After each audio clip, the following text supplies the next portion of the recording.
یو شعر ویم او زموږ ډېر محترم مشر سرور خټک صاحب په دې راغواړم چې وایي ژوند لکه قیدي ولاړ مرګ په غرغره ګرځي، ژوند لکه قیدي ولاړ مرګ په غرغره ګرځي، لاش د ارمانونو مې هر وخت راسره ګرځي. زموږ ډېر محترم جناب سرور خټک صاحب ته خواست وکړو چې شروع کوم په نامه د هغه لوی خدای چې بخونکی او مهربانه دی. زه د ظهور صاحب سهار صاحب شکریه ادا کوم چې ماته دا یو موقع وموښوله چې زمونږ کرلي ګلونه تازه دي که په مړاوي کېدو دي.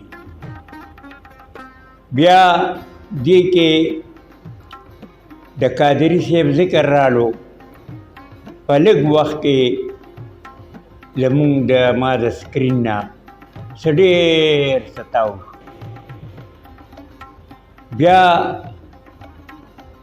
څومره کلامونه چې وویلی شو نو زه به دا ووایم چې ټولې دردانې وي او ستا د ښایست ګلونه ډېر دي، جولۍ مې تنګه زه به کم په ټولوم. د هر یو شاعر ځکه چې شعر نه دی، زه په شعر کې دا خبره نه منم چې دا د نوي شاعر شعر دی او که دا د زوړ شاعر شعر دی، دا پرون شاعر شوی که دې سل کاله مخکې شاعر شوی. شعر یو الهام دی. الهام دا په سرور خټک هم کېږي، په اطیر هم کېږي، خو زمونږ په دې ظلمو هم کېږي او زمونږ نه ښه پې کېږي ځکه چې زمونږ میموري چې ده دا ختم شوي ده. بله خبره زه ډېر خوشحال شوم زمیندار چې کله بوزغلې وکړي، دا خبره زه هر وخت کوم، په هر ټایم کې کوم او مطلب مې دا دی چې زمونږ دا زلمي د تاریخ نه خبر پاتې شي. هر هغه قوم ترقي ترغي نشي کولی چې د خپل تاریخ نه معلوم. نو مطلب مې دا دی یو زمانه وه 62 کې په تاڼه کې یو ټولنه وه چې صرف تر تاڼې محدوده وه. بیا دا ټولنه په سن 1962 کې وه جوړه شوې وه. دې پسې بیا یو کال پس په سمه کې یو ټولنه جوړه شوه چې د هغې نوم و راڼځی پښتو ادبي ټولنه څښاکوټ، چې هغه صرف تر درګۍ پورې او تر څښاکوټه محدود وه. نور خواره واره شاعران وو، ټولنه نه وه. کیسه اوږدوم نه ځکه چې دا تاریخ ما لیکلی دی او د قادري صاحب په لیک کې هم راغلی دی. اوس په ډېر زر دې ته راشو چې په سن 67 کې یو تاج محمد خان د پښتون زلمي سالار د هغه په چمن کې ناست و، قادري بابا او زوما فضل الدین خټک هم راغلی و. بس یو فیصله وشوه چې دا خواره واره شاعران راغونډو او د مرکزي ټولنې یو رنګ ورکو، او که د دې ټولنو خلک مونږ سره پاتې راځي نو دوی هم پکې راتلی شي، عهدهدار پاتې کېدی شي. د ملکان په جرګهال کې 3 میټینګونه وشو. بیا په سن 1968 دویمه میاشت کې مونږ راغونډ شو جرګهال ته. بیا مونږ ټولنې ته دغه ورکو، د هغې مونږ منشور چاپ کړی و، د هغې آیین مونږ سره چاپ او ریکارډ کړو. هغه منشور خو ډېره موده پس اسیر صاحب خدای لري دی کره سره چې ما کله ولیدو نو روغ غوندې مې په جیب کې واچولو. ما وویل چې پټې کړم ځکه چې د کتاب او د تاریخي دغه په پټېدو کې ګناه نشته. نو لنډه دا چې فضل الدین خټک صاحب د هغې صدر شو منتخب شو، قادری صاحب د هغې نایب صدر شو 68 کې، خبره د 68 سرور خټک د هغې ستر سیکرټري شو، مشر سیکرټر شو، ارماني صاحب د هغې جاینټ سیکرټري شو. داسې هغه نور معنییر دي، خو په دې کې ډېر زیات د قادري صاحب یوه خبره وکړه چې په دې کې به ډېر زیات لوډ د سرور خټک په سر راځي، ځکه چې دا ټول په سرویس کې وو. مونږ به ملکن د صوبې ګوټ ګوټ ته رسوو، د پښتونخوا ګوټ ګوټ ته وی رسوو. هغه کیسې اوږدې دي، او زه به روان شوم، ګاډي ډزه ډزه، چېرته کرک ته مشاعره ده، چېرته پټل کې مشاعره ده، چېرته کوټه کې مشاعره ده، د کراچۍ پورې پکې به ګرځېدم او ما به د ملکن نمایندګي کوله.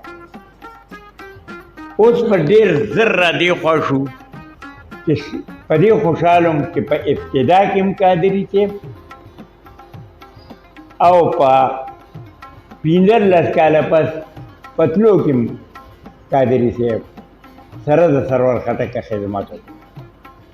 بیا راته یاد نه شي د اسیر صاحب دی دور رالو، هغه بوټی دی مړاوي کېدو ته پرې نه خو تر و تازه وساتلو، سلسله را روانه وه.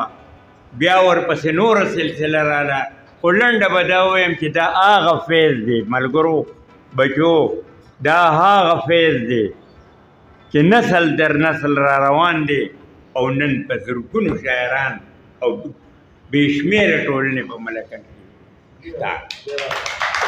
نو چې دا هر څه شته، نو چې سرور خټک وګوري د بوډاتوب نه زلمیتوب ته لاړي، ځکه چې هغه خپل کرلې فصل چې کوم دی. د قادري صاحب بله یو خبره عجیبه را یاده شوه چې د تاج محمد خان په هوټل کې ناست وو، وخت تېرېدو دا تعصب غوندې پکې رالولې، ځکه چې 15 کاله ډېر لوی مزلي نو تعصب پکې راشي. نو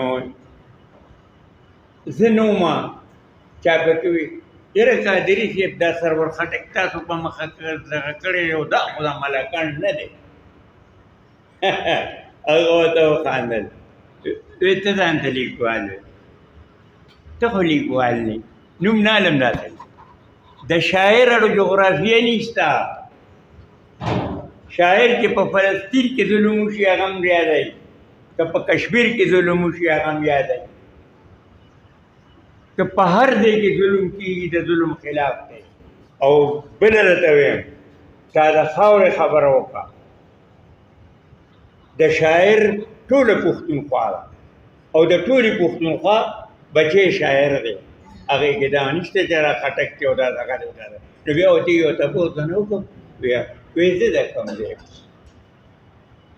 وی جي تاسو خو دغه خاوره کې پیدا یې، وی تاریخ وګوره، زه په دغه خاوره کې نه یم پیدا، بیا خو زه د دیر په خاوره کې پیدا یم. ظهور صاحب تا خو د دیر نه راغلی یم، زما والد صاحب د دیر نه راغلی، او د سرور خټک صاحب والد صاحب زما د والد صاحب نه 30 کاله مخکې ملکان ته راغلی. دا خبره یې وکړه. بله خبره یې وکړه چې په ملکان کې 350 کاله مخکې خټک راغلی، سرور خټک. خلک ترې وایي چې مونږ ریان شو چې د څومره عمر دی، وی 350 کاله مخکې سرور خټک راغلی. منظرې بابا د سرور خټک پلار دی او هغه 350 کاله مخکې راغلی. دا د قادري صاحب دغه هغه ګویي دی ته وی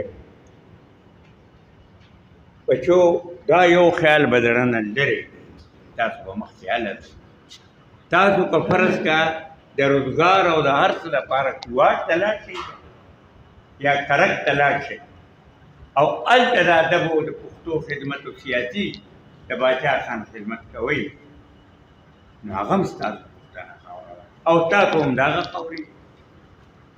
بیا ما سره چې داسې یو معرکه په خرکي کې راله، په هغه وخت کې به نه ملکانانو په ډومیسایل کوټې لګولې چې اته به مو وی به کې نه، نو په خرکي کې اتو ملکانانو ګوتې ولګولې، د ما نومي صاحب یو وی ایو وی دا د دې ځای نه دي او تحصیل کې ولاړو ما تحصیلدار ته وویل چې سر تحصیلدار به لوی سړی و ما ته مقرره کوي زه د سره یو مکالمه کوم هغه چې داسې ما ته وکړو چې دا خو ډېر هلک دی د سټوډنټ و او دا ملک صاحب دی